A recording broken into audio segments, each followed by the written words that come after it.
అందరికీ నమస్కారం అండి. మన ఆదికవి నన్నయ్య యూనివర్సిటీ మన కుటుంబంలో 77వ గణతంత్ర దినోత్సవాన్ని 26వ తారీఖు సెలబ్రేట్ చేసుకుంటాం. ఈ నేపథ్యంలో ఒక అద్భుతం జరగబోతుంది.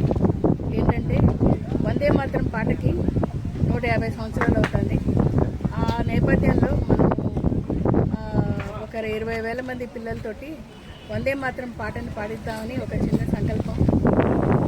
దీనికి లోకల్ కాలేజెస్ వాళ్ళు పార్టిసిపేట్ చేస్తామని వాళ్ళు చాలా ఉత్సుకతతో ముందుకు వచ్చారు. ఈ ప్రోగ్రామ్ పిల్లల్లో చూడండి, నా వెనకాల జెండా కూడా ఉంది. ఈ జెండాను పట్టుకోవడమే ఒక అదృష్టంగా ఇప్పుడు తరం ఫీల్ అవ్వాలి అన్నది నా ఉద్దేశం. ఈ నేపథ్యంలో ఏంటంటే 26వ తారీఖున ఎలాగో మనం పండగ చేసుకుంటాం, కానీ మిగిలిన కాలేజెస్ కూడా వాళ్ళ ప్లేసుల్లో రిపబ్లిక్ డే గణతంత్ర దినోత్సవం చేసుకోవాలని అనుకుంటున్నప్పుడు మేము 24వ తారీఖు అంటే రేపటి రోజున ఈ ప్రోగ్రాం చేద్దామని సంకల్పించామండి. సో మీరందరూ కూడా రెస్పెక్టివ్ కాలేజెస్లో కూడా ఈ పర్టికులర్ ప్రోగ్రామ్ని ఒకసారి జ్ఞాపకం పెట్టుకోండి, ప్రోగ్రామ్ని జరిపించండి. పిల్లల్లో దేశభక్తిని పెంపొందించాలి.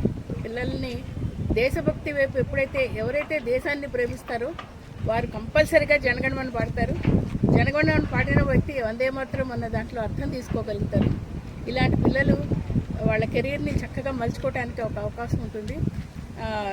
చెడు తత్వం వైపు వెళ్లకుండా పిల్లలు ఒక టీవీ ఒక దర్పంతో పిల్లలు వాళ్ళ జీవితాన్ని ఎవరికి బానిసలం కాదు అన్న కాన్సెప్ట్ తోటి వాళ్ళు